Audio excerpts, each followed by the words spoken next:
Well, it's finally here. Justice League. This movie, aside from Star Wars Episode 8, was probably the most hyped film this year. Toys, discount DC movies at Walmart, and a new trailer almost every day. Of course, being the DC Universe nut that I am, I was super excited for this film. The trailers got me hyped, and the smashing success that was Wonder Woman made me wonder if Zack Snyder or Warner Brothers had learned their lessons from Batman vs. Superman and Suicide Squad. Was the DC Extended Universe looking up? Even so, I went into the theater with middle ground expectations. I certainly wasn't expecting it to be a masterpiece like The Avengers, but I was hoping it wasn't a complete failure like Suicide Squad. Well, after seeing this film in theaters, I can say one thing. It was awesome. However, its awesomeness is also very flawed. Before I delve into what made me dissatisfied with this film, I'll simply say this. If you are a DC fan, this is a nerdgasm you do not want to miss, and one that'll make you giddy with excitement by the end of the film. I was. However, after returning home and letting the nerd euphoria wear off, I began to see where the film had problems. Did I hate the movie? No. It was a great time, but one that had a few mistakes too many. Now, before I go any further, I just gotta say spoilers. I'll try to keep it as spoiler-free as possible, but I can't promise anything. I'd recommend watching the movie before you watch mine, so just pause the video and go watch it. Go ahead, I'll be here. Really? You sure? Okay, don't say I didn't warn you. Okay, here we go. First off, the casting. I gotta say the cast was mostly fantastic. Ezra Miller makes a great Flash. Oh wow, they really just vanish. Huh? Oh. That's rude. Henry Cavill, yes, he's in the movie, makes a noble Superman. I'll take that as a yes. And Jason Momoa creates the hilarious loose cannon Aquaman. Just like a bat. I dig it. Maybe temporary. And of course, the star of the show everybody writes glowing praise about is Gal Gadot, who plays the part of Wonder Woman gloriously well. She proved that in her excellent Solo movie. Then we come to Ben Affleck, the Batman. Batman is hands down my all-time favorite superhero, if you can call him that. This film pokes quite a bit of fun at Batman's lack of powers. What are your superpowers again? I'm rich. Christopher Nolan gave us the Dark Knight trilogy, arguably some of the greatest superhero films ever, especially The Dark Knight itself. Christian Bale played the part of Batman to perfection, barring his raspy throat cancer-sounding bat growl. Don't let me find you out here again. Can you drive stick? You'll be in a padded cell forever. Where were the other drugs going? Where is he? Where are they? Ben Affleck fixes the voice problem, Well, here I am. has a much cooler Batsuit, and in Batman vs. Superman gave us some of the best Batman fight scenes ever. However, his performance in Justice League seemed a bit off. In Batman vs. Superman, he seemed into it, and whether he was fighting or simply arguing to Alfred over the threat of Superman, Power to wipe out the entire human race, and if we believe there's even a 1% chance that he is our enemy, we have to take it as an absolute certainty. his performance was believable and realistic. Quite a few people were genuinely surprised at how well Affleck stepped into Batman's shoes, or bat boots. In Justice League, though, I don't know. He seemed either bored or impatient, like he couldn't wait for the scene to get over so he could collect his pay and get out of there. It's hard to show scenes since the movie's not out, and I don't feel like getting copyright struck, but if you watch the movie you can tell. He seems subdued, not talking enthusiastically, just quietly. Even when he's in the bat suit, all he seems to do is shoot his grapple gun and swear at whatever's about to kill him. Maybe it was just me. I wanted to see more great Batman scenes like we did in Batman vs. Superman, but this film just didn't deliver on that part. I know it's hard since Batman's a mortal man and he's fighting an immortal god, but at least give him something, anything to do. Next comes the plot, which was a lot simpler than it was in Batman vs. Superman. It's your typical bad guy comes to Earth and superheroes band up to save it. You've seen the Avengers, right? The plot is actually quite similar with the Avengers, just replace the Tesseract with Mother Boxes, Loki with Steppenwolf, the Helicarrier with the Batwing, and the Avengers with the Justice League. Now, certainly aren't identical, but you get the drift. It begins with Batman finding evil winged parademons throughout Gotham City, which signals a sinister threat is approaching. The threat is Steppenwolf, a mysterious horned demon that wants to change the Earth into a dark, hellish version of his home world with the power of the 3 Mother Boxes. So Batman enlists the help of Wonder Woman, after her token kicking butt sequence of course, and they try to find the remaining metahumans, Flash, Aquaman, and Cyborg. They team up easily enough, with Bruce Wayne seeming to have a sixth sense of knowing who and where these people are. He finds Aquaman in a village where the Atlantean carelessly gives his identity away, and then finds Flash in his private lab. That scene was admittedly one of my favorites, and since I'm a fan of the Flash TV show, it was fun to see the Flash return in the movie, albeit with a different actor. While we're on the topic, they also seem to give Flash more of a backstory by having him visit his father in prison, while Aquaman has hardly any backstory at all. I guess this is because his solo movie is the next DCEU movie planned. Anyway, Cyborg also seems to give away his position pretty quickly as well, talking to Wonder Woman through the Batcomputer. An action scene follows where they start to work together, and then after the movie continues, they begin to realize they need a leader, and Batman's attempts to get Wonder Woman to lead don't pan out, and Steppenwolf steals the first 2 mother boxes. So, they decide to resurrect Superman. I bet you didn't see that coming. This scene was also a little bit anticlimactic. They raise him up, and he turns into this confused amnesiac until, surprise, surprise, Lois Lane shows up and he suddenly remembers it all. During the scene, the Justice League also inexplicably leaves the 3rd mother box unattended on the hood of a car, and Steppenwolf beams in and snatches it. Superman flies away with Lois, and leaves the remaining Justice League and the audience confused. After Steppenwolf gets the 3rd mother box, he starts his hostile takeover of the world in some random town in Russia, and the Justice League goes in to stop him. It goes pretty much as expected, with Superman coming in at the last second to bail everyone else out and save the day. Then it's over. Simple, right? Yeah, very simple. Almost too simple. Though I don't really necessarily have a huge problem with this, the movie seemed very, very formulaic. It followed the superhero movie guidelines to a T. Again, not a huge problem, but the movie is fairly predictable from the start. Aside from the simple plot, the villain was also a huge problem I had with this movie.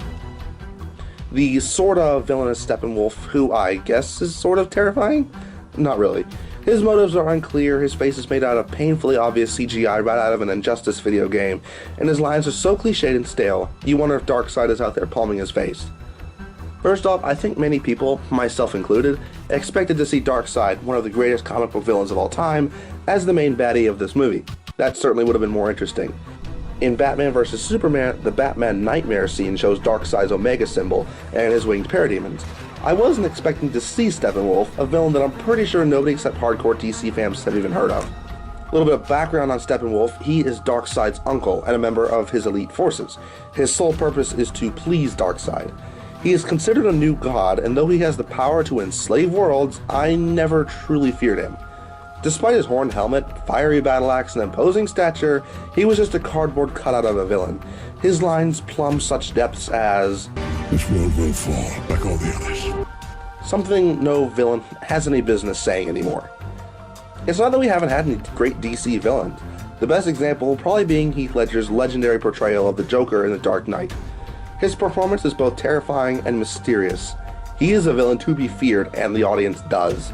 You never know what he's about to do next, and his creative plans and unpredictable nature keeps the audience on their toes.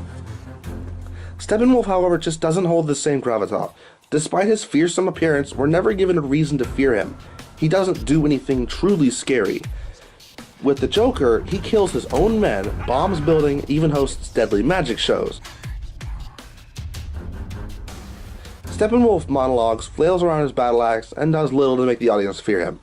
It just seems suspect when a non-superpowered guy in clown makeup is scarier than an immortal god that has the power to turn Earth into a fiery hellscape filled with parademons.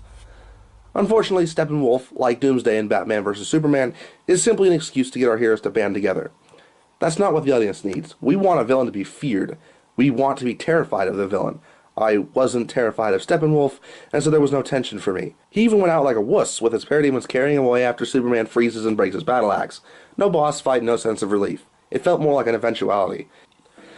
I don't know. It just seems like Justice League could have been so much more. I realize this movie went through production hell, with 2 different directors, setbacks, script rewrites, and a bunch of other stuff. Zack Snyder had to step down as director during a family tragedy, leaving Joss Whedon, the director of The Avengers, at the helm. Well, it should have been Joss to begin with, because Zack Snyder has a trademark style. He creates dark films, and it was this overly dark grittiness that caused so many people to dislike Batman vs. Superman. It had very little levity, and it seemed to suck the life and hope out of the characters that signify hope. It's not that a dark superhero film is impossible either. Again, I have to point to the Dark Knight trilogy as a perfect example of this. They were dark movies, but they worked. It's hard for me to describe this. I'm not a film major, but even The Dark Knight had levity in it. I'm not wearing hockey pads. It's hard to balance out levity and grittiness in a movie. Maybe it's because we're all so used to the Marvel movies that are almost always fun and lighthearted. After all, we get 3 of them a year, and they tend to dominate the superhero genre. What Justice League tries to do, partly because of the different directors, is try to be gritty and lighthearted at the same time. Unfortunately, it didn't really work, and it felt like 2 directing styles had mashed the film together because, well, that's exactly what happened. Joss Whedon specializes in Marvel movies known for their levity and comedy. His directing style is in stark contrast to Zack Snyder's directing style, which is usually devoid of humor for the sake of cold, harsh, dark tones. Think 300. Put the two directing styles in a room and let them fight it out, and you get Justice League, which feels like it's trying to go in two different directions and failing. Really, the only movie I can think of that was able to achieve a near perfect equal balance of light and dark tones was Captain America Civil War, and even that movie was more on the light side, as usual for Marvel. I feel like Warner Brothers should just learn their lesson and hire somebody different. Zack Snyder directed the first DCEU films, all of which received very negative reviews, especially Batman vs. Superman and Suicide Squad. Then came Wonder Woman, a box office smash hit and one of the best movies of 2017. It was directed by Patty Jenkins. Now Justice League arrives, a strange mix of Marvel and DCEU tones, half Snyder and half Whedon. Unsurprisingly, most people are praising Whedon's comedic influence on the film. But what if it isn't the conflicting directors, watered-down villains, or predictable plot that leaves Justice League feeling wanting? What if it's the money-hungry studio? All you care about is money. Nothing against Warner Brothers or even the DCEU movies themselves. I feel like if these movies had come out back in the Joel Schumacher, Batman, and Robin days, these movies would have been accepted with wild enthusiasm even without the fancy special effects. However, Marvel has been pumping out success after success, with Thor Ragnarok coming in as the latest, achieving an impressive 91% score rating on Rotten Tomatoes. It's almost gotten to the point that an MCU movie, no matter what hero it stars, is going to be a fantastic film. Plus, they have almost 20 movies in their ever-growing cinematic universe. The DCEU has no such luxury. It only has 5 movies, and already is shooting for the superhero team-up with Justice League. It just seems like they've put the cart before the horse here. We're seeing these heroes team up, but we have to be introduced to half the entire league. It seems backwards. Marvel gave its heroes their own origin movies before making the Avengers. That's just logical and smart. After getting to know each of the major heroes in the Avengers with their own movies, we get all the more excited when they all finally team up and kick butt together. It also helps that we don't need any major backstory or exposition dumps to get to know these characters. We've already met them in their own movies. The DCEU didn't follow this wise plan. Superman got an Origins movie, and so did Wonder Woman. The rest of the Justice League is just along for the ride. Even Batman didn't get an Origins movie, though Christopher Nolan's Batman Begins does this, and with all the Batman stuff in pop culture, he didn't really need one. Do you really need to see Bruce's parents get killed again? However, Flash, Aquaman, and Cyborg aren't really well known enough to be denied an origin movie, especially Aquaman and Cyborg. It just seems rushed. Why do the big hero team-up movie and then make origin stories for Aquaman and Cyborg? It just doesn't make sense to me. It didn't seem like a climax like the Avengers did. There was no build-up. That was what was lacking from Justice League. Of course, it was awesome to see Flash race Superman, or Aquaman drink a bottle of liquor in slow motion with waves crashing in front, but we weren't attached to the characters going into the film.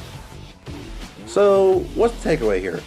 With all this negativity, you probably think I hated the movie. I didn't. Heck, I own it on DVD, which is usually a pretty good sign I like the movie. But when a movie that held so much promise fails to deliver on that promise, I get a little disappointed. I believe the more you love something, the harsher each flaw looks, and I guess that's my problem here. I never called this movie terrible or unwatchable. It's neither. But if I had to describe it, I'd describe it as a fun superhero romp. And I guess I just wanted something a little more epic than that. Maybe the extended edition, if there is one, will pad out its relatively short 2-hour runtime and give us a fuller movie. I also feel like this film would have disappointed many no matter how they made it. There's a reason they haven't done the Justice League movie up until now. It's just so complicated. You have decades of source material, dozens of incarnations of these characters, pent-up nerd expectation, and limited deadline. It would have left a few angry viewers regardless. Anyway, the end credits scenes revealed Lex Luthor is teaming up with fan-favorite assassin Deathstroke, and I certainly can't wait to see him on the big screen. Thanks for watching my review of the Justice League. Again, worth seeing. Don't let my reviews sway you otherwise. If you want to see some more DC Comics action, then check out my playthrough of Batman the Enemy Within on my channel. If you enjoyed, then leave a like, and until next time, I'll see you guys later.